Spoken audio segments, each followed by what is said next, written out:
Good morning, everyone. Here's your Mormon news update for February 20th, 2025. First off, today we're going to go to a casting call from the Church of Jesus Christ of Latter-day Saints. The project, Example Sacrament Meeting, needed. This is a bit of an unusual request, so bear with me, please. We wish to represent investigators with our sacrament meeting congregation. To demonstrate that all are welcome, the client has asked for individuals who can visually represent those not of our faith. Specifically, we need men with long hair and facial hair, and men and women with tattoos, piercings, or unusual hairstyles. As we are hiring through our paymaster, all applicants must be temple-worthy members of the church. Do you know of anyone who could help? We appreciate your help. So now you can rest assured that sometimes when you see pictures of an LDS sacrament meeting, those pictures have been staged and could appear far more diverse than an actual sacrament meeting. Now we're going to go to KSL.com where it says an uncontrolled deflagration of whistle composition. That's the official explanation for what caused a fireworks mishap during the 2024 Stadium Afire event at Lavelle Edwards Stadium that injured more than 24 people. In layman's terms, a fireworks cake, or a pack of 36 tubes that each shoot a projectile into the air, malfunctioned, causing some of the projectiles to shoot into the crowd. During a press conference on Wednesday to go over the results of the 7-month investigation, Provo, Utah Fire Marshal Lynn Schofield said that up to 26 were injured, including 4 people who were directly hit by a firework. One of those victims was part of the video production crew at the stadium that night and was hit in the head, he said. Fortunately, it hit the headset she was wearing. The woman initially thought she'd been hit by someone throwing a bottle, Schofield said. Some victims were hit by shrapnel from the projectiles, such as plastic pieces, while others suffered hearing injuries from the decibel level of the explosions. 9 children, including 4 teenagers, were injured, as well as 10 women and 7 men, according to the 80-page final report. 1 woman suffered a possible concussion.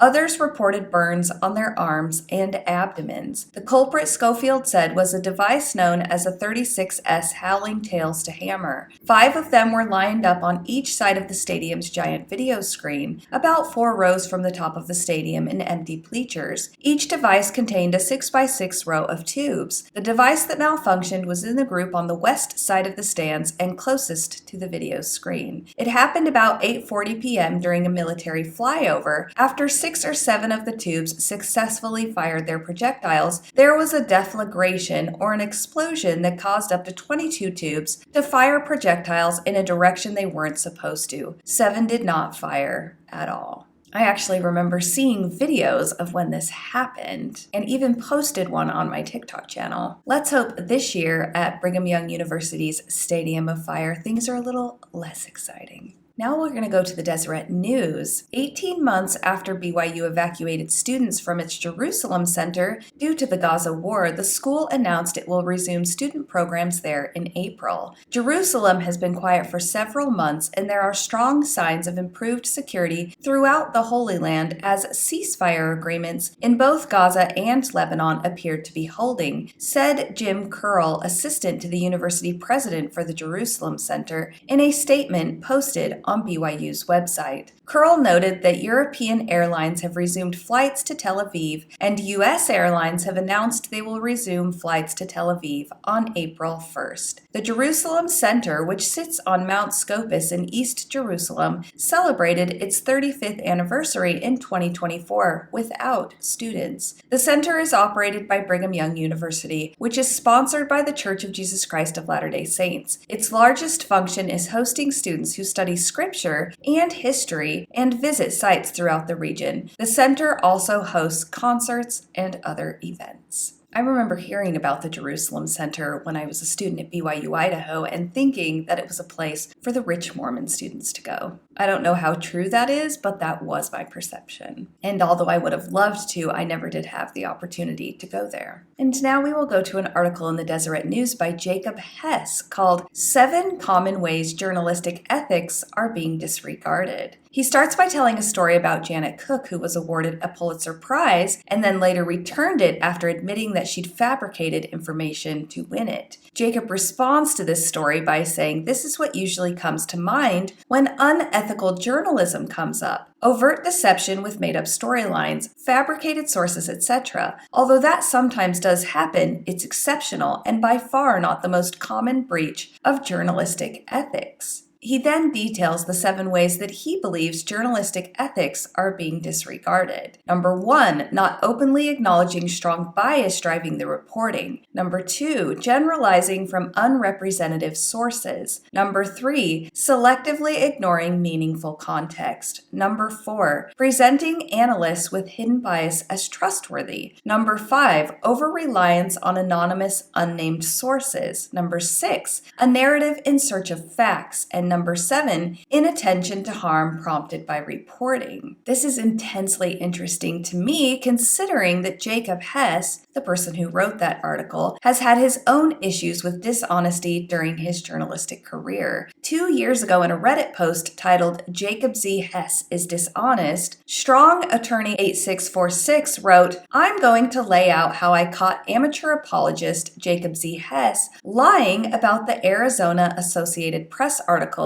invited him to correct it, and he refuses. So as a measure of accountability, I want to lay this out for anyone who may be snookered into believing this piece or his other apologetic works." Strong Attorney 8646 is actually Colby Reddish, and on January 18th of this year, Radio Free Mormon published a YouTube video with Colby where they talk about this encounter with Jacob Hess and detail the ways in which Jacob lied. I will put a link to that video in the show notes. It's a 2.5-hour video, and they begin talking about Jacob Hess around 1 hour and 32 minutes. Let's just watch part of the introduction from that video so you can get an idea of what they will talk about. If you want all of the details, you will have to go to Radio Free Mormon on YouTube and watch the entire video yourself. It's an amazing video, and I would recommend doing just that. How Mormons lie to you. Yes, believe it or not, Mormons do lie to you. It's true that Mormons believe in telling the truth. That's one of their principal tenets of their faith, but there is an exception to that rule about being honest. And that unwritten rule for a Mormon is it's okay to lie to people if you're trying to make the church look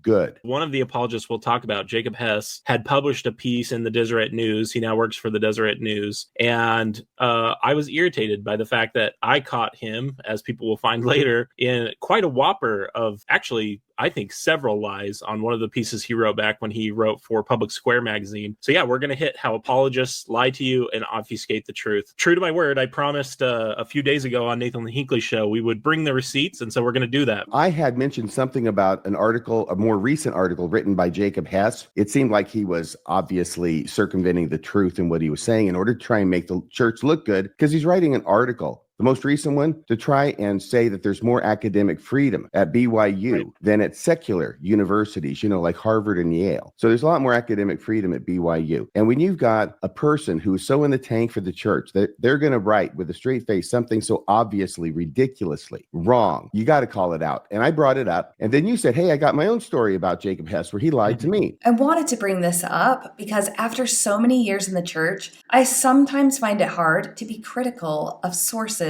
that claim to be news. I'm not sure if I can explain this well, but I grew up assuming that everyone was smarter and more authoritative than I was, especially men. So I often have to remind myself that people lie, that people have bias, and that I need to look at things with a critical eye. Now let's go to a post from the Facebook page, Happy Healthy Living for LDS Women. The original anonymous poster wrote, I teach primary with my husband and he couldn't come to church today, so I was texting around trying to find a sub to teach with me. One person I asked was a friend who happens to be in a same-sex relationship, and she said yes. The primary president then informed me that the bishopric told her that this friend is not allowed to work with children because of her relationship. Is this a policy from church headquarters? I feel sick about this. This friend is a really sweet and wonderful woman, and I do not feel like there is any safety threat to the children just because she's in a relationship with a woman. I hate this. To which someone responded, "It depends on if she is in a same-sex dating relationship and still following the law of chastity, which you might not know for sure if she is or not, but the bishop might know. And if they aren't married. So as long as she's worthy, then she should be able to teach, unless again the bishop knows something else. We have a gay couple in our ward. They are currently just roommates obeying the law of chastity, so they are currently allowed to hold a calling. They plan to get married in May. Afterwards, they won't be allowed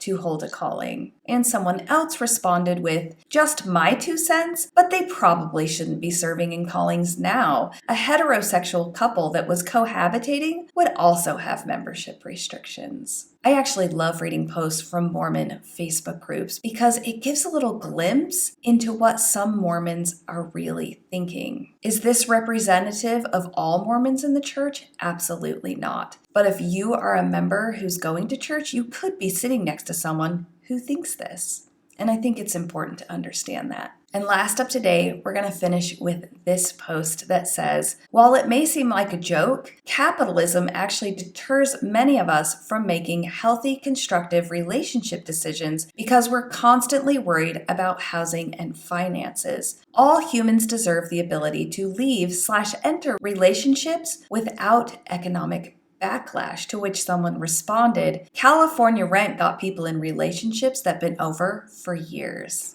And that's your update for today, folks. I absolutely hope you have the day that you deserve.